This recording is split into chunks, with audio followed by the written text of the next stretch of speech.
Sophie poussa la porte de l'appartement avec une violence qu'elle ne se connaissait pas. Le cœur battant à tout rompre. Devant elle, Marie, sa compagne secrète depuis 2 ans, était enlacée avec une autre femme, leurs lèvres encore collées dans un baiser passionné. Le monde de Sophie s'effondra en un instant. Comment celle qu'elle aimait plus que tout pouvait-elle la trahir ainsi? Alors que Sophie avait tout sacrifié pour cet amour interdit? Les larmes coulaient sur ses joues, brûlantes comme de l'acide. Elle claqua la porte derrière elle, mais resta figée sur place, incapable de bouger. Marie se détacha brusquement de l'inconnu, son visage pâle comme la mort. « Sophie. Ce n'est pas ce que tu crois, balbutia-t-elle. Mais les mots sonnaient faux. Comme un mensonge éculé. L'inconnu, une brune aux yeux perçants, ramassa ses affaires en silence et fila vers la sortie, laissant un vide glacial dans la pièce. Sophie sentit ses genoux fléchir, elle s'appuya contre le mur. Le souffle court. Comment en était-elle arrivée là? Tout avait commencé si innocemment. Lors d'une exposition d'art à Paris, où Marie, avec son sourire envoûtant et ses toiles vibrantes de couleurs, avait capturé l'âme de Sophie. À l'époque, Sophie était une avocate prometteuse dans un cabinet prestigieux du quartier latin. Issue d'une famille catholique conservatrice de la banlieue parisienne, elle avait toujours suivi le chemin tracé, études brillantes, carrière ascendante, et l'attente implicite d'un mariage avec un homme respectable. Mais Marie avait tout bouleversé. Artiste bohème, vivant de ses peintures et de petits jobs, elle incarnait la liberté que Sophie n'avait jamais osé rêver. Leur première rencontre fut un choc électrique, un regard échangé au milieu de la foule. Une conversation qui dura des heures. Et bientôt, des rendez-vous clandestins dans les cafés cachés de Montmartre. Sophie se rappelait leur premier baiser. Sous un pont de la Seine. La nuit où la pluie tombait drue. C'était comme si le monde s'était arrêté. Comme si enfin elle respirait librement. Mais dès le début, la peur l'avait rongée. Sa mère, une femme pieuse qui passait ses dimanches à l'église, ne tolérerait jamais une telle relation. Son père, un retraité strict, parlait souvent des dérives modernes avec dégoût. Et ses frères, tous mariés avec enfants, la voyaient comme la petite sœur parfaite qu'il fallait protéger. Sophie avait menti. Inventé des excuses pour ses absences. Prétexté des voyages d'affaires. Chaque mensonge était une épine dans son cœur. Mais l'amour pour Marie valait tous les sacrifices. Pourtant, les fissures étaient apparues rapidement. Marie, avec son tempérament fougueux, supportait mal le secret. Pourquoi ne pas leur dire? Nous sommes au XXIe siècle. En France, le mariage pour tous est une loi, avait-elle lancé un soir? Après une dispute, Sophie avait secoué la tête, les yeux emplis de terreur. Tu ne connais pas ma famille. Ils me renieraient. Et la société. Les regards. Les jugements. Je ne suis pas prête. Marie avait cédé. Mais Sophie sentait la frustration grandir en elle. Comme une ombre menaçante. Ce soir-là, après la trahison découverte, Sophie s'effondra sur le canapé, les mains tremblantes. Marie s'approcha, tenta de la toucher, mais Sophie la repoussa violemment. Qui est-elle? Cracha-t-elle. La voix brisée. Marie baissa les yeux. Une collègue de l'atelier. Ça n'a duré qu'une fois. J'étais en colère contre toi. Contre ce secret qui nous étouffe. Sophie rit amèrement. Un rire qui se transforma en sanglots. En colère? Et moi alors? J'ai tout risqué pour toi. Ma carrière. Ma famille. Tout. Les mots jaillissaient, chargés de douleurs accumulées. Marie pleurait aussi maintenant. Mais Sophie ne pouvait plus la regarder. Elle se leva, attrapa son manteau et sortit en claquant la porte, laissant Marie seule dans l'appartement vide. Dehors, Paris brillait sous les lumières, indifférente à son tourment. Sophie marcha sans but, les rues humides reflétant les néons. Elle pensa à sa mère, qui l'appelait tous les dimanches pour savoir si elle avait rencontré un gentil garçon. À son père, qui lui avait dit un jour, « La famille, c'est sacré. Ne nous déçois pas. » Et maintenant, cette trahison. Était-ce le prix de son amour? Elle s'arrêta devant une vitrine, son reflet lui renvoyant une image brisée. Pour la première fois, elle se demanda si cet amour valait vraiment la peine. Le lendemain matin, Sophie se réveilla dans un hôtel bon marché, la tête lourde. Elle ignora les dizaines d'appels de Marie et se rendit directement au cabinet. Là, son patron, un homme austère, la félicita pour un dossier gagné la veille. Mais Sophie n'entendait rien, son esprit était ailleurs. Durant la pause déjeuner, elle reçut un message de sa mère, « Viens dîner ce soir ? Ma chérie.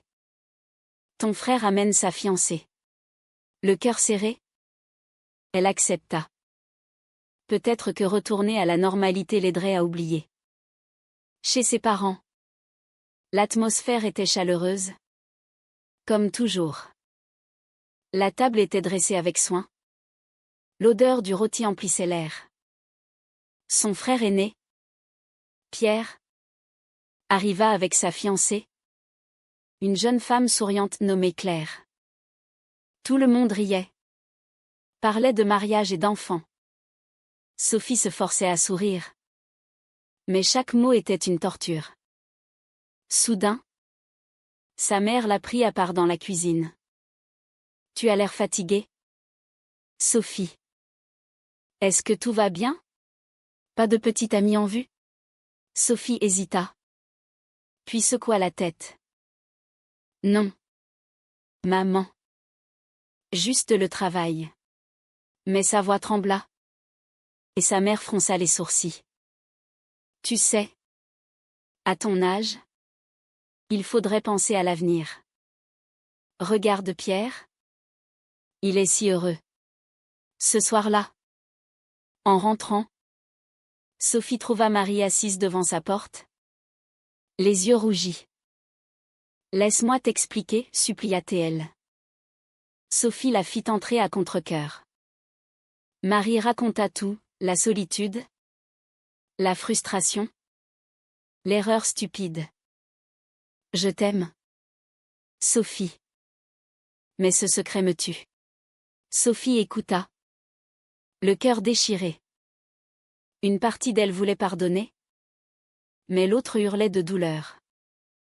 Elles passèrent la nuit à parler, à pleurer, à se disputer. Au petit matin, Sophie prit une décision, elle allait affronter sa famille. Mais était-ce le bon choix? Le doute la rongeait déjà. Les jours suivants furent un tourbillon.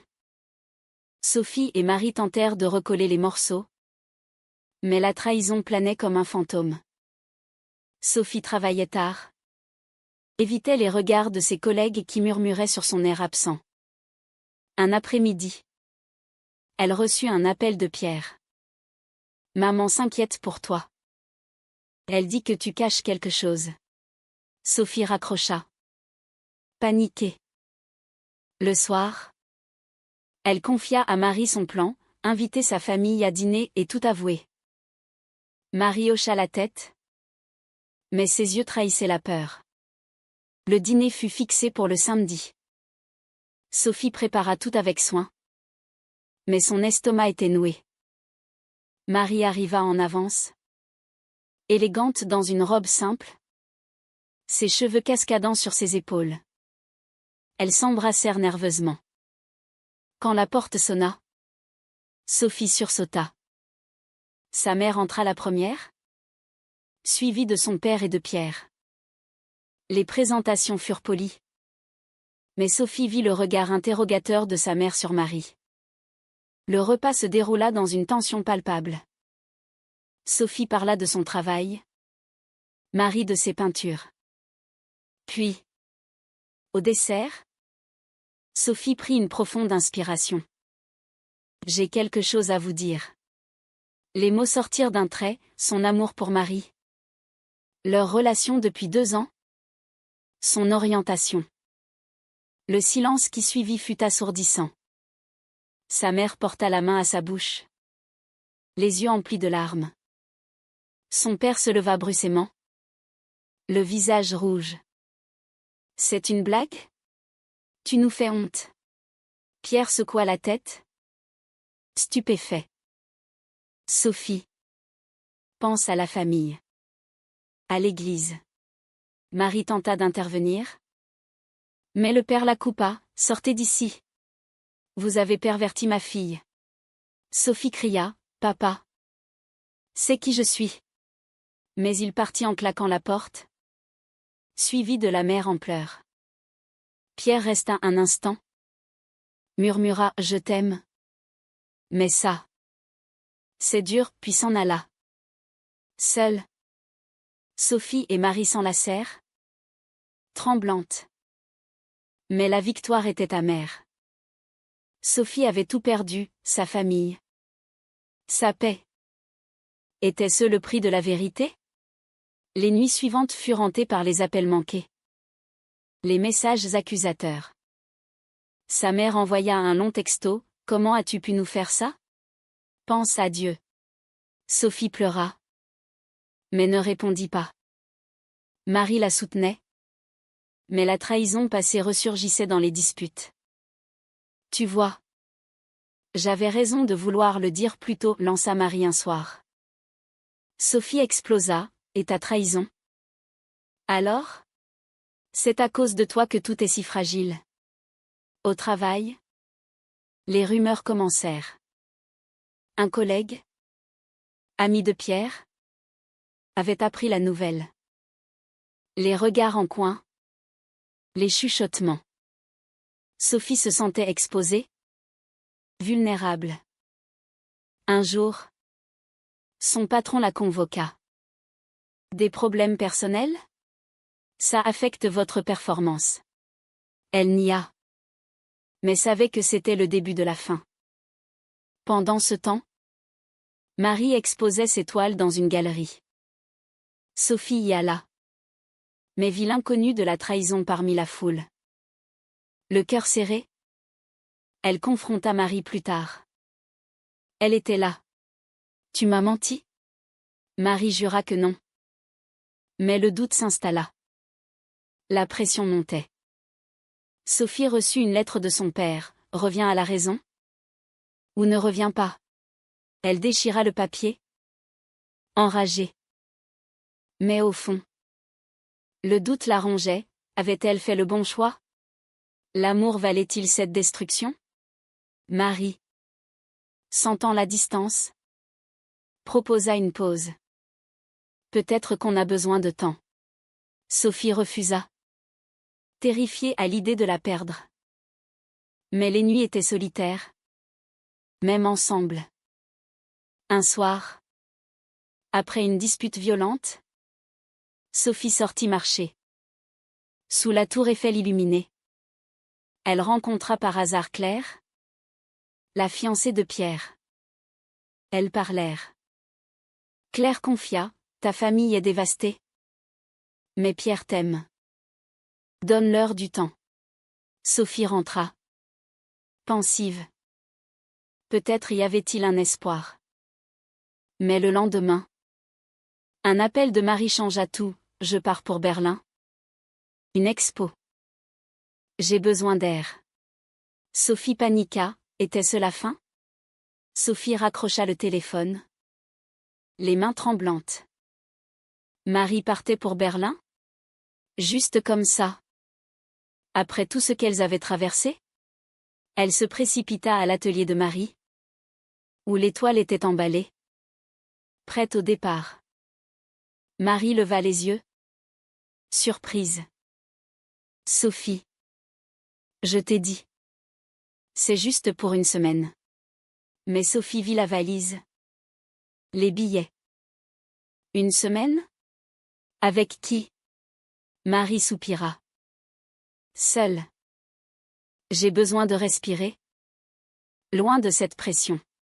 Sophie sentit la colère monter. Loin de moi. Tu veux dire? Après ma trahison familiale pour toi? Les mots volèrent.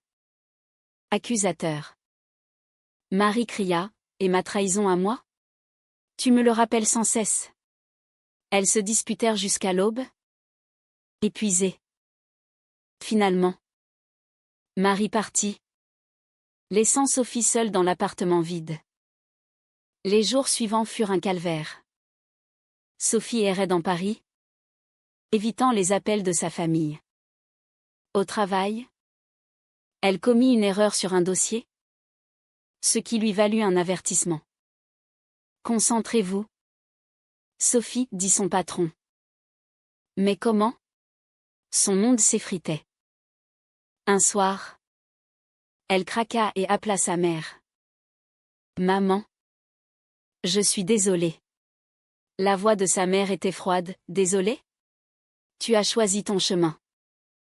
Prie pour ton âme. Sophie pleura. Seule. Pendant l'absence de Marie, Sophie réfléchit.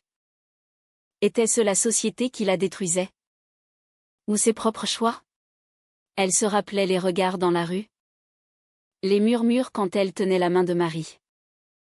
La France. Pays des droits. Mais les préjugés persistaient. Chez les catholiques comme sa famille. L'homosexualité était un péché. Sophie alla à l'église. Pour la première fois depuis longtemps. Assise sur un banc. Elle pria. Mais les réponses ne vinrent pas. Sortant. Elle croisa un prêtre qui la reconnut. Votre mère m'a parlé. Le Seigneur pardonne. Mais il faut repentir. Sophie s'enfuit. Enragée. Marie revint de Berlin changée. Plus distante. L'expo a été un succès, dit-elle. Mais ses yeux évitaient ceux de Sophie. Elles essayèrent de renouer. Mais la tension était palpable. Un soir. Lors d'un dîner avec des amis de Marie. Artiste libérée. Sophie se sentit étrangère. Ils parlaient ouvertement de leur relation. Sans peur. Pourquoi caches-tu encore? Demanda l'un d'eux. Sophie rougit. Humiliée. Marie la défendit. Mais plus tard. Seule. Elle admit, ils ont raison. Ce secret nous a tués. La crise culmina quand Pierre appela Sophie. Viens à la maison. Maman est malade. Paniquée. Sophie y alla. Sa mère était alitée. Pâle. C'est le stress, dit le père. Accusateur. Sophie s'assit beside d'elle. Maman. Je t'aime. Sa mère serra sa main. Moi aussi. Mais ton choix. C'est contre Dieu. Ils parlèrent longtemps. Des larmes coulant. Pierre intervint, peut-être un compromis? Cache-le. Pour la paix. Sophie secoua la tête. Non. Je ne peux plus mentir.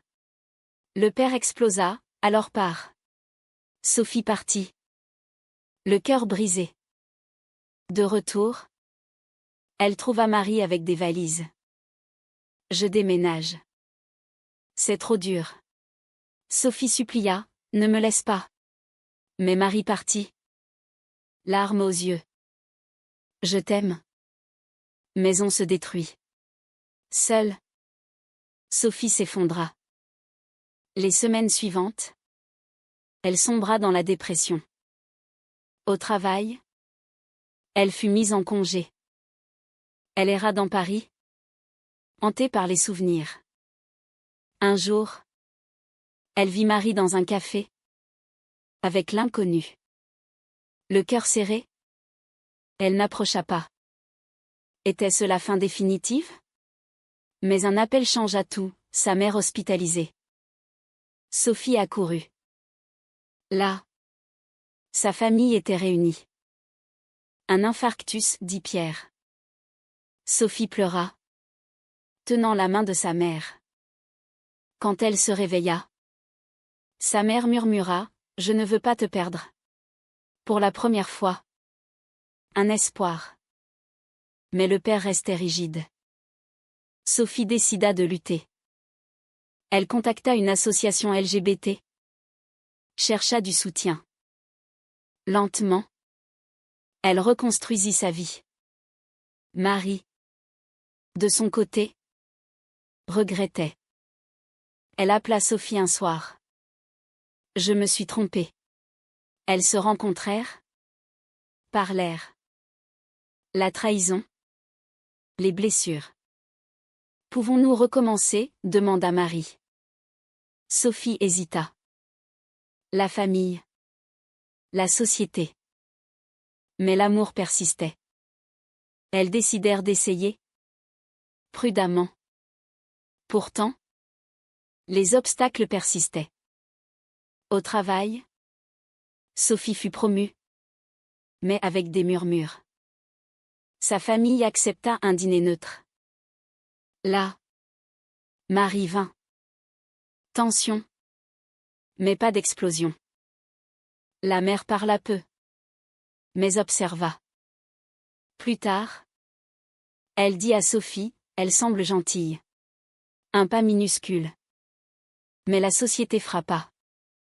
Un article dans un journal local sur les dérives homosexuelles cita vaguement des cas comme le sien. Sophie se sentit visée. Des amis la lâchèrent. Marie, exposant, subit des critiques. Tes toiles sont trop déviantes, dit un galeriste. Elles se soutinrent. Mais le prix était haut. Un soir, après une manifestation pour les droits LGBT, Sophie rentra épuisée. Marie l'attendait avec un dîner. On y arrive, dit-elle. Mais Sophie doutait, valait-il la peine? Les mois passèrent. Et la relation de Sophie et Marie évolua dans une fragile équilibre. Elles vivaient ensemble maintenant.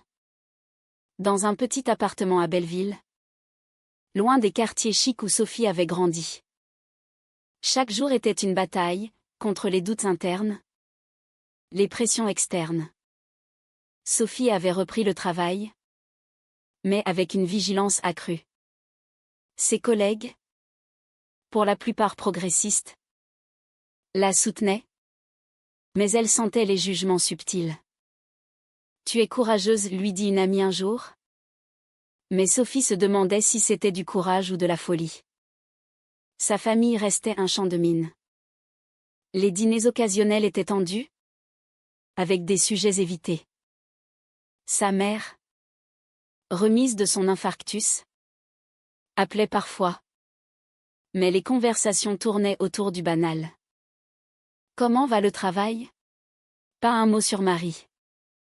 Le père, lui, gardait le silence, comme si Sophie n'existait plus. Pierre, médiateur, essayait, donne-lui du temps.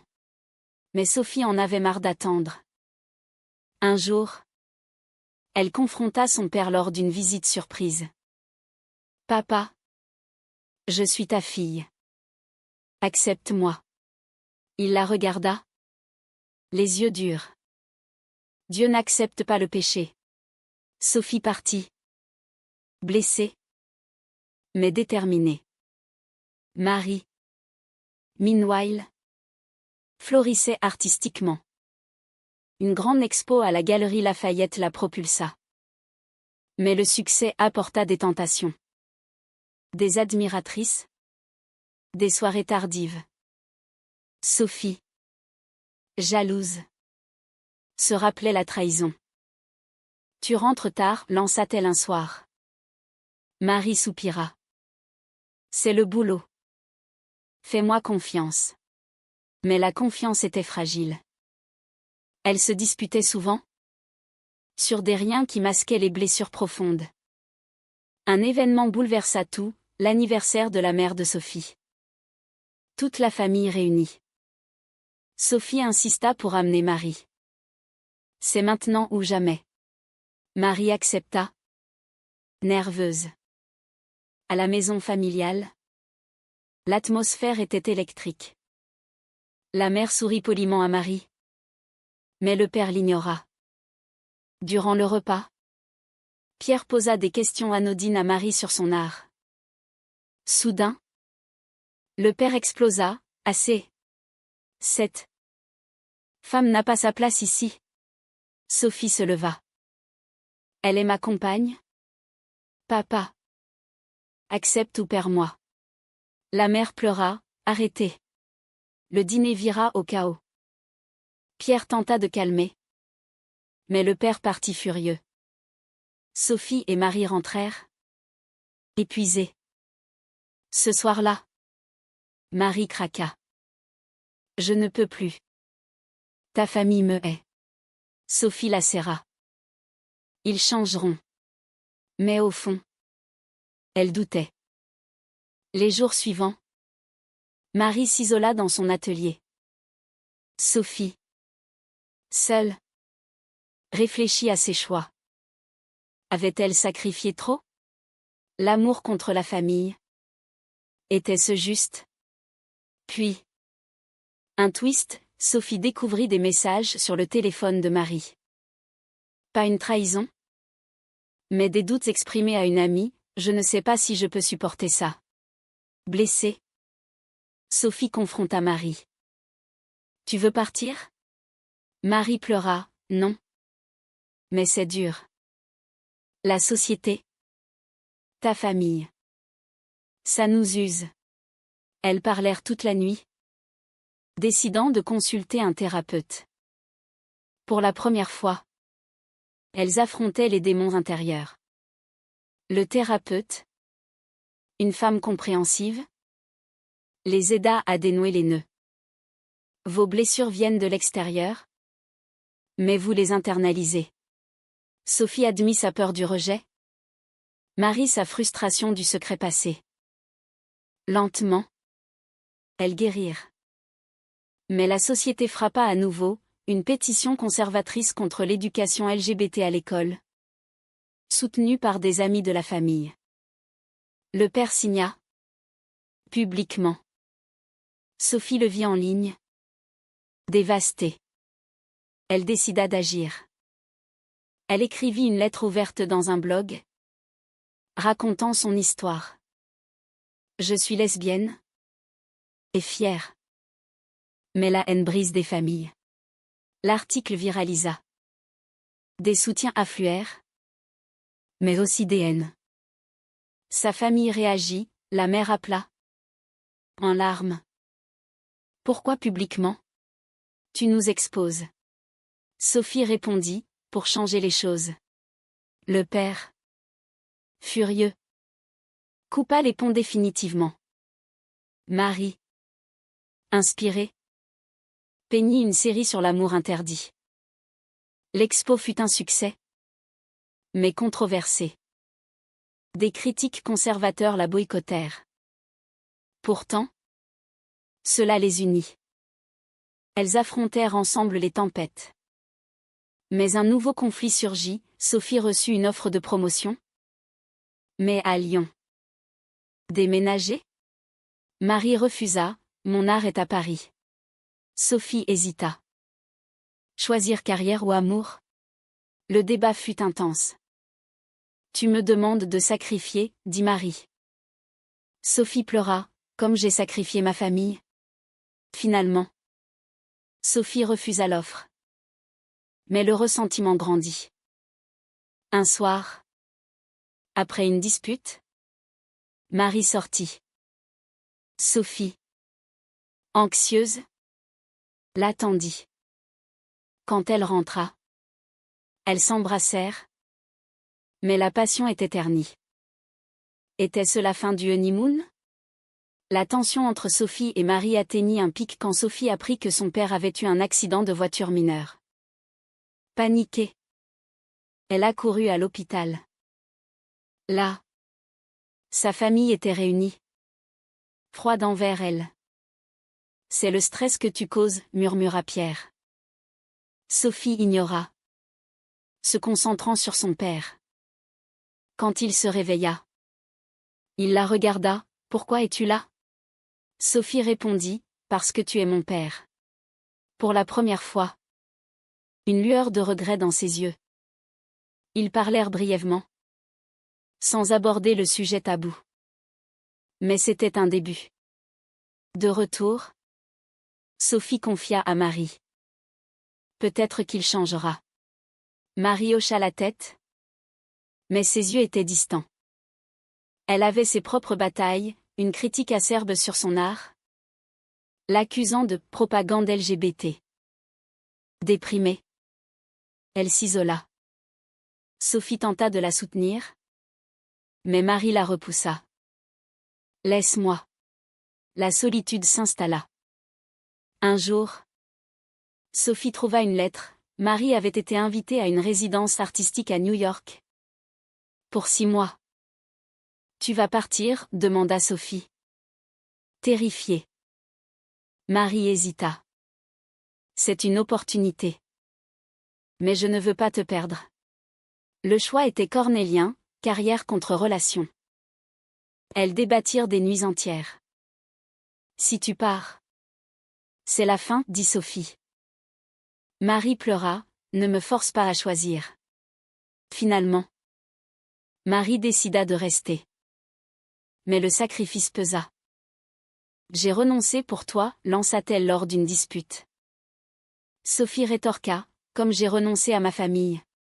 Les blessures ressurgirent, menaçant de tout briser. Puis, un miracle, la mère de Sophie appela. Viens avec Marie. Ton père veut parler. Nerveuse, elles y allèrent. Le père, affaibli, s'excusa maladroitement. Je ne comprends pas. Mais je ne veux pas te perdre. Des larmes coulèrent. Pas une acceptation pleine, mais un pas. La famille dîna ensemble. Awkward mais pacifique. Inspirée, Sophie et Marie planifièrent un voyage.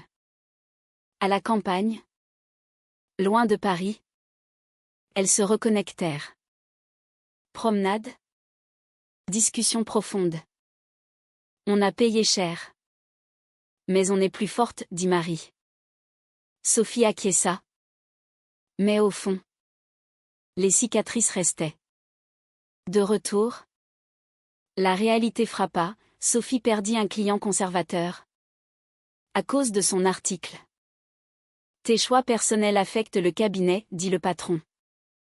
Elle fut rétrogradée. Enragée, elle envisagea de quitter. Marie la soutint, lance-toi seule. Sophie hésita. Mais décida. Elle ouvrit son propre cabinet. Spécialisé en droit LGBT. Le succès vint lentement. Mais sur lit. Marie. Meanwhile. Vendit une toile à un collectionneur célèbre. Elle célébrait. Mais les ombres persistaient. Un soir. Une ancienne amie de Marie réapparut, l'inconnue de la trahison. Juste une amie maintenant, jura Marie. Mais Sophie douta. La jalousie rongeant. La confrontation fut explosive. Je ne te fais plus confiance, cria Sophie. Marie partit en claquant. Seule. Sophie réfléchit, valait-il la peine de continuer? Elle appela Pierre pour conseil. L'amour est dur? Mais bats-toi. Marie revint le lendemain. Fleur en main. Pardon. Je t'aime. Elles se réconcilièrent. Mais fragilement. Elles décidèrent d'un engagement, un pax. Union civile. La cérémonie fut intime. Avec quelques amis. La famille de Sophie n'y assista pas. Mais envoya un message, félicitations. Un progrès. Pourtant, la société rappelait ses préjugés. Une manifestation anti-LGBT tourna violente. Près de chez elle. Sophie, blessée moralement, se battit plus fort. Marie peignit des œuvres militantes. Mais un dernier twist, Sophie découvrit que sa mère avait secrètement soutenu une association LGBT. Pour toi, avoua-t-elle. Émue, Sophie pleura. Le père, lentement, s'ouvrit. La vie continua.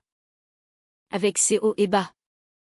Sophie et Marie, unis par les épreuves, regardaient l'avenir. Mais le prix avait été élevé, famille brisée. Carrière chahutée. Cœur meurtri. Avec le temps, Sophie et Marie trouvèrent un rythme. Leur appartement devint un havre, rempli de toiles et de livres juridiques. Sophie prospéra dans son cabinet, et dans d'autres comme elle. Marie exposa internationalement ses œuvres acclamées pour leur profondeur émotionnelle. Mais les cicatrices ne disparaissaient pas complètement. Lors des fêtes de famille, l'absence du père pesait, même s'il appelait parfois. La mère, plus ouverte, visitait occasionnellement, apprenant à connaître Marie. Un jour, un cas difficile frappa Sophie, une jeune lesbienne reniée par sa famille. Cela raviva ses souvenirs. Elle gagna l'affaire, mais émotionnellement épuisée. Marie la consola, tu changes des vies. Sophie sourit, mais se demanda, à quel prix personnel? La relation évolua. Elles adoptèrent un chat. Symbole de stabilité. Mais les disputes persistaient. Sur des détails amplifiés par le passé. Tu es trop absorbée par le travail, reprocha Marie. Sophie rétorqua, et tes expos te prennent tout. Pourtant, elles se réconciliaient toujours. L'amour plus fort. Un événement majeur, le mariage de Pierre. Sophie y alla avec Marie. Tension. Mais le père serra la main de Marie. Bienvenue. Un moment historique. La mère embrassa Sophie, je suis fière. Pour la première fois. Sophie se sentit entière. Mais la joie fut courte. Marie reçut une offre pour enseigner à Berlin. 6 mois, dit-elle. Sophie paniqua, et nous? Le débat reprit. C'est mon rêve, plaida Marie. Sophie, déchirée, accepta, vas-y. On survivra. Marie partit. Et la distance testa leur lien. Appel quotidien. Visite. Mais la solitude rongeait Sophie. Elle rencontra des amis. Mais le vide persistait. Un soir, tentée par une collègue, elle flirta innocemment. Honteuse, elle confia à Marie. Pardon. Marie. Blessée. Mais compréhensive, on est humaine. À son retour, Marie proposa, épousons-nous. Sophie, émue, accepta. Le mariage fut simple. À la mairie de Paris. La famille y assista. Même le père. Mal à l'aise mais présent. Des amis applaudirent. C'était une victoire sur les préjugés. Pourtant, les défis continuaient. Un backlash social après une interview de Sophie sur les droits LGBT. Menaces anonymes. Elles se serrèrent les coudes. Plus fortes. Au fil des ans, elles construisirent une vie. Sophie écrivit un livre sur son parcours. Marie illustra la couverture. Ensemble, elles militaient. inspirant d'autres. Mais au crépuscule d'une soirée parisienne, Sophie se demanda, tous ces sacrifices, ces trahisons, ces réveils douloureux, en valaient-ils la peine? Et vous, lecteur, pensez-vous que l'amour vrai justifie de briser tous les liens familiaux et sociaux? Ou est-ce une illusion égoïste?